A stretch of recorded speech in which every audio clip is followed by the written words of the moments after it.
ಮಾನವೀಯ ಸ್ನೇಹಿತರ ಒಕ್ಕೂಟ ಕೊಡಗು ಜಿಲ್ಲಾ ವಾರ್ತೆ ಓದುತ್ತಿರುವವರು ಅಜ್ಜಿಕುಟಿರ ಸುನೀತಾ ಗಿರೀಶ್ ಸುಂಟಿಕೊಪ್ಪ.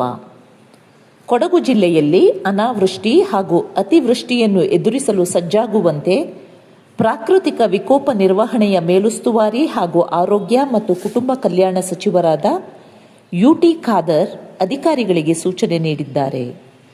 ನಗರದ ಜಿಲ್ಲಾ ಪಂಚಾಯಿತಿ ಸಭಾಂಗಣದಲ್ಲಿ ಪ್ರಾಕೃತಿಕ ವಿಕೋಪ ನಿರ್ವಹಣೆ ಸಂಬಂಧ ಭಾನುವಾರ ನಡೆದ ಪರಿಶೀಲನಾ ಸಭೆಯ ಅಧ್ಯಕ್ಷತೆ ವಹಿಸಿ ಅವರು ಮಾತನಾಡಿದರು. ಕಳೆದ ವರ್ಷಕ್ಕೆ ಹೋಲಿಸಿದರೆ ಈ ವರ್ಷ ಮಳೆಯ ಪ್ರಮಾಣ ಕಡಿಮೆಯಾಗಿದ್ದರೂ ಜುಲೈ ಮತ್ತು ಆಗಸ್ಟ್ ತಿಂಗಳಿನಲ್ಲಿ ವಾಡಿಕೆ ಮಳೆಯಾಗುವ ಸಾಧ್ಯತೆ ಇರುವುದರಿಂದ ಪ್ರಾಕೃತಿಕ ವಿಕೋಪ ಎದುರಿಸಲು ಸಜ್ಜಾಗಬೇಕು.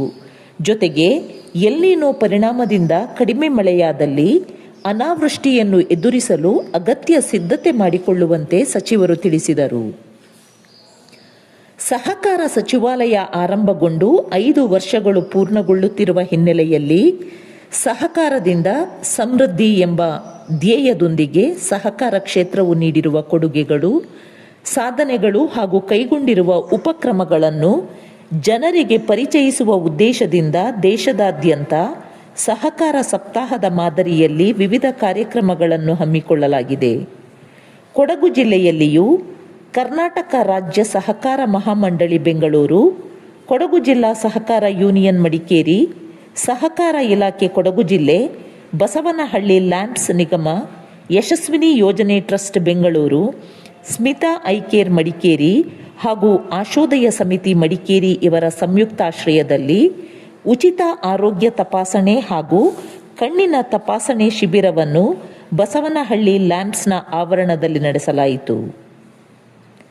ದಿನದಿಂದ ದಿನಕ್ಕೆ ಡೀಸೆಲ್ ಬೆಲೆ ಹಾಗೂ ನೀರಾವರಿ ವೆಚ್ಚ ಹೆಚ್ಚುತ್ತಿರುವ ಹಿನ್ನೆಲೆಯಲ್ಲಿ ಸೌರಶಕ್ತಿ ಬಳಸಿಕೊಂಡು ಬೆಳೆಗಳಿಗೆ ನೀರು ಹಾಯಿಸುವ ಮೂಲಕ ವಿರಾಜಪೇಟೆ ತಾಲೂಕು ಅಮ್ಮತ್ತಿ ಹಾಲುಗುಂದ ಗ್ರಾಮದ ರೈತ ಪಂದಿಕಂಡ ಜಯ ಬೋಪಣ್ಣ ಎಂಬ ಬೆಳೆಗಾರರೊಬ್ಬರು ಕಾಫಿ ತೋಟದಲ್ಲಿ ಸೋಲಾರ್ ಕ್ರಾಂತಿ ಮಾಡಿ ಗಮನ ಸೆಳೆಯುತ್ತಿದ್ದಾರೆ. ಡೀಸೆಲ್ ಪಂಪ್ ಸೆಟ್ಟಿಗೆ ಪರ್ಯಾಯವಾಗಿ ಸೋಲಾರ್ ವಿದ್ಯುತ್ ಚಾಲಿತ ನೀರಾವರಿ ವ್ಯವಸ್ಥೆಯನ್ನು ಅಳವಡಿಸಿಕೊಂಡು ವೆಚ್ಚ ಕಡಿಮೆ ಮಾಡಿ ಲಾಭದಾಯಕ ಹಾಗೂ ಸುಸ್ಥಿರ ಕೃಷಿ ಮಾಡುವ ಮೂಲಕ ಗಮನ ಸೆಳೆದಿದ್ದಾರೆ. ದಕ್ಷಿಣ ಕೊಡಗಿನ ಇತಿಹಾಸ ಪ್ರಸಿದ್ಧ ಬಾಡಗರಕೇರಿ ಶ್ರೀ ಮೃತ್ಯುಂಜಯ ಕ್ಷೇತ್ರದಲ್ಲಿ ಪುನರ್ರಚನೆಗೊಂಡ ನೂತನ ಗರ್ಭಗುಡಿಯಲ್ಲಿ ದೇವರ ಬಿಂಬ ಪುನರ್ ಪ್ರತಿಷ್ಠೆ ಅಷ್ಟಬಂಧ ಬ್ರಹ್ಮ ಕಲಶೋತ್ಸವವು ಶ್ರೀ ನೀಲೇಶ್ವರ ಉಚ್ಚಿಲತ್ತಾಯ ಪದ್ಮನಾಭ ತಂತ್ರಿಗಳ ನೇತೃತ್ವದಲ್ಲಿ ಜುಲೈ 6ರಿಂದ 9ರವರೆಗೆ ನಡೆಯಲಿದೆ. ಕಾಫಿ ಬೆಳೆಗಾರರಿಗೆ ತಾಂತ್ರಿಕ ಮಾಹಿತಿ, ಕಾಫಿ ಮಂಡಳಿಯ ವಿವಿಧ ಯೋಜನೆಗಳ ಕುರಿತು ಅರಿವು ಮೂಡಿಸುವ ಹಾಗೂ ಇಂಡಿಯಾ ಕಾಫಿ ಆ್ಯಪ್ ನೋಂದಣಿ ಪ್ರಕ್ರಿಯೆಗೆ ಉತ್ತೇಜನ ನೀಡುವ ಉದ್ದೇಶದಿಂದ ಕಾಫಿ ಮಂಡಳಿ ಬಾಳೆಲೆ ವಲಯದ ವತಿಯಿಂದ ಜುಲೈ 7ರಂದು ಬೆಳಿಗ್ಗೆ 10 ಗಂಟೆಗೆ ನಿಟ್ಟೂರು ಗ್ರಾಮ ಪಂಚಾಯಿತಿ ಸಭಾಂಗಣದಲ್ಲಿ ಗ್ರಾಮ ಮಟ್ಟದ ಸಭೆಯನ್ನು ಆಯೋಜಿಸಲಾಗಿದೆ ಎಂದು ಕಾಫಿ ಮಂಡಳಿಯ ಅಧಿಕಾರಿಗಳು ತಿಳಿಸಿದ್ದಾರೆ. ಕೊಡಗು ವೈದ್ಯಕೀಯ ವಿಜ್ಞಾನ ಸಂಸ್ಥೆಯ ಮಹಿಳಾ ಮತ್ತು ಮಕ್ಕಳ ವಿಭಾಗದ ಬಳಿ ನೂತನವಾಗಿ ಆರಂಭಿಸಲಾಗಿರುವ ಆಧುನಿಕ ಪಾಕಶಾಲಾ ಕೊಠಡಿಯನ್ನು ಶಾಸಕ ಎಎಸ್ ಪೊನ್ನಣ್ಣ ಮತ್ತು ಡಾಕ್ಟರ್ ಮಂತರ್ಗೌಡ ಉದ್ಘಾಟಿಸಿದರು. ಈ ಸಂದರ್ಭದಲ್ಲಿ ಮಡಿಕೇರಿ ನಗರಾಭಿವೃದ್ಧಿ ಪ್ರಾಧಿಕಾರದ ಅಧ್ಯಕ್ಷ ರಾಜೇಶ್ ಯಲ್ಲಪ್ಪ, ವಿಧಾನ ಪರಿಷತ್ ಮಾಜಿ ಸದಸ್ಯೆ ವೀಣಾ ಅಚ್ಚಯ್ಯ, ಲೋಕಾಯುಕ್ತ ನ್ಯಾಯಮೂರ್ತಿ ಕೆಎನ್ ಫಣೀಂದ್ರ ಉಪಸ್ಥಿತರಿದ್ದರು. ಮಳೆಗೆ ಪೊನ್ನಂಪೇಟೆ ಕರ್ನಾಟಕ ಪಬ್ಲಿಕ್ ಶಾಲೆಯ ಪ್ರಾಥಮಿಕ ವಿಭಾಗದ ತಡೆಗೋಡೆ ಕುಸಿದು ಬಿದ್ದಿದೆ.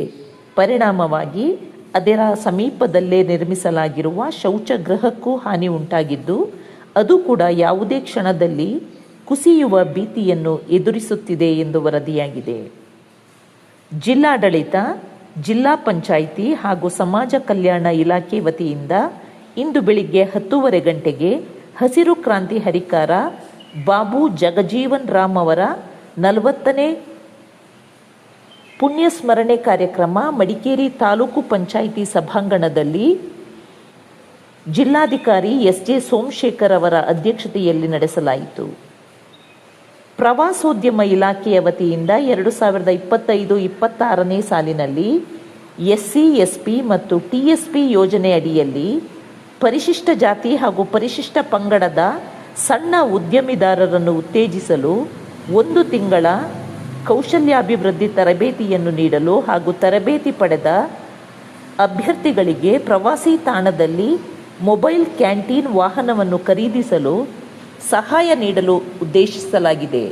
ಈ ತರಬೇತಿ ಹಾಗೂ ಧನ ಸಹಾಯಕ್ಕಾಗಿ ಕೊಡಗು ಜಿಲ್ಲೆಯ ಪರಿಶಿಷ್ಟ ಜಾತಿಗೆ ಸೇರಿದ 2 ಅಭ್ಯರ್ಥಿಗಳು ಹಾಗೂ ಪರಿಶಿಷ್ಟ ಪಂಗಡಕ್ಕೆ ಸೇರಿದ 1 ಅಭ್ಯರ್ಥಿಯ ಗುರಿಯನ್ನು ಪ್ರಸಕ್ತ ಸಾಲಿನಲ್ಲಿ ನಿಗದಿಪಡಿಸಿದೆ. ಹೆಚ್ಚಿನ ವಿವರಗಳಿಗೆ ದೂರವಾಣಿ ಸಂಖ್ಯೆ 082722000519 ಸಂಪರ್ಕಿಸುವಂತೆ ಪ್ರವಾಸೋದ್ಯಮ ಇಲಾಖೆಯ ಉಪನಿರ್ದೇಶಕರು ತಿಳಿಸಿದ್ದಾರೆ. ಕೊಡಗು ಜಿಲ್ಲೆಯಲ್ಲಿ ಸೋಮವಾರ ಬೆಳಗ್ಗೆ 8:30ಕ್ಕೆ ಕೊನೆಗೊಂಡಂತೆ ಕಳೆದ 24 ಗಂಟೆ ಅವಧಿಯಲ್ಲಿ ಸರಾಸರಿ 31.97 ಮಿಲಿಮೀಟರ್ ಮಳೆಯಾದ ಬಗ್ಗೆ ವರದಿಯಾಗಿದೆ. ಇಲ್ಲಿಗೆ ಜಿಲ್ಲಾ ವಾರ್ತೆ ಮುಕ್ತಾಯವಾಯಿತು.